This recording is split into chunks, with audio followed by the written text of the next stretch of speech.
Okay, so we're going to talk about one of the most common questions I get asked about training with exercise in particular. It's about grip. So grip failing is one of the biggest issues that a lot of people are going to experience, especially when you're starting out, because essentially your grip strength is not going to be that developed, because for the most part we're not doing much manual labor or manual handling where we're using these guys and getting our forearms pretty strong. So you're not going to have much resilience against the bars when you're starting to load them up. So generally, I'm a big fan of using an overhand grip where possible, or an underhand grip. I'm not a fan of using an alternating grip. So an alternating grip, you'll see is one hand is over, one hand is under. Now where that is beneficial is that if it's rolling and opening in my other hand, it's catching it in the opposite. So again, it's going to counteract that. But the biggest issue is that one side is going to be lower. We're going to have an imbalance between the shoulders on both sides, and if we're training through that range, it's going to create issues down the line. And also, something that's very common in much heavier loading patterns is bicep tears and pulls. So you'll see the bottom end of the bicep is very exposed and overextended in that bottom position. Particularly in deadlifts when people take the slack out of the bar, there's a lot of tension goes through these guys. We want to be able to eliminate that. So when you get up to heavier phases with loading and barring into work sets, we want to remove that because we want to have a straight link. Your grip, your hand is not really doing much. That's an attachment from our lats if we're doing some rows or pulling movements. So we want to eliminate those weak links and make them quite stronger. So this is where using some straps is incredibly useful. So we've got a couple of different variations of straps here on these, but I'm going to show you the most common ones. These are your standard wrist straps. I'm going to put some links down below in the video clip for these. But when you're putting them on, okay, just a bit closer, you'll see there's a loop in one end and there's a tag end here. So we put the loop through, pull it in, you create a little hole, and the strap is always going down the palm of your hand. So now, when this guy is tight, and it needs to be tight, that's going to be pulling off my wrist. Now my fingers and digits are essentially free just to hold onto that strap to get it locked into place. So straps are down the hand. Now, people get really confused, really tricked when they're adding these on and they get frustrated.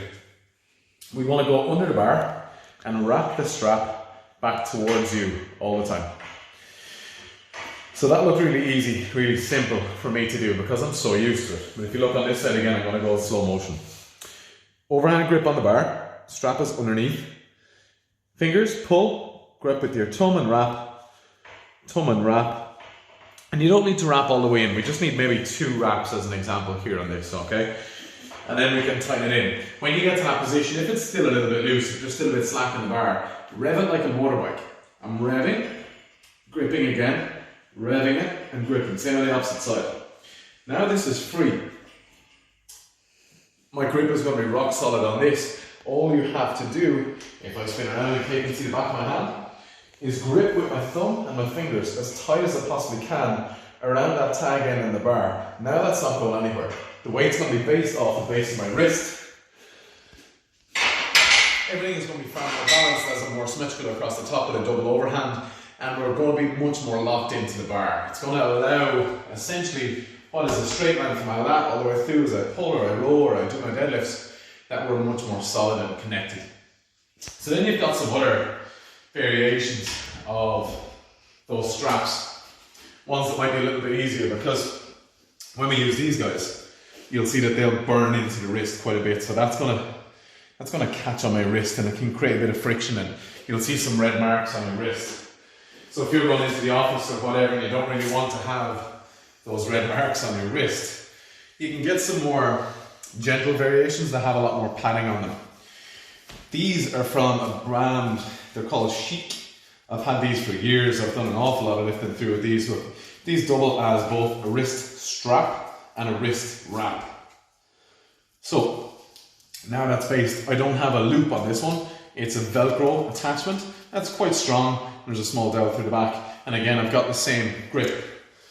So with these, I can grip a dumbbell like so, wrap underneath.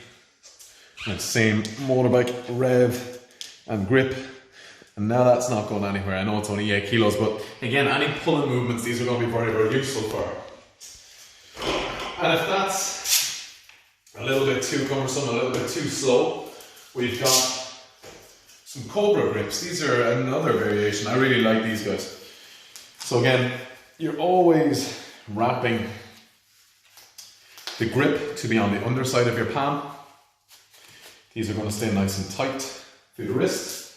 Again, just make sure that that Velcro is closed quite tight on these, because we want to have a pretty secure grip, because we're going to be moving some load. If you're using straps, you're going to be moving some load. So we want to make sure that these guys are locked in pretty tight. So I'm going to use these as an example with some chin-ups.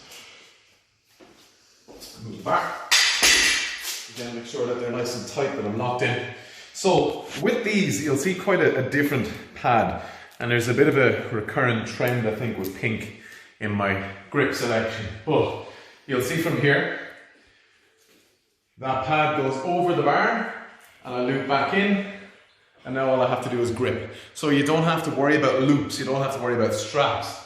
I grip. These can be a little bit tricky at times, but now I'm gripped in, and I can do my chin-ups without having to worry about the grip. Now, all you have to do is make sure that pretty much one finger is on those, so I can have that free and keep my 3 fingers up if I so wished, provided my index finger is strong enough.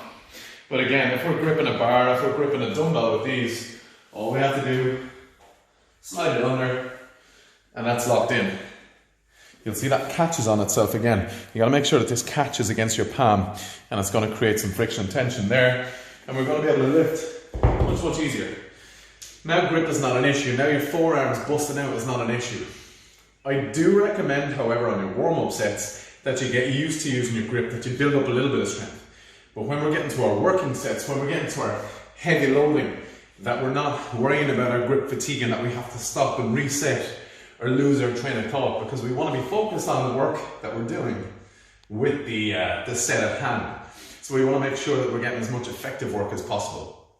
Grips will save you a lot of time, a lot of stress, a lot of headaches, but also allow you to get on with your workout, to make it much more efficient, much more effective than it might have been previously.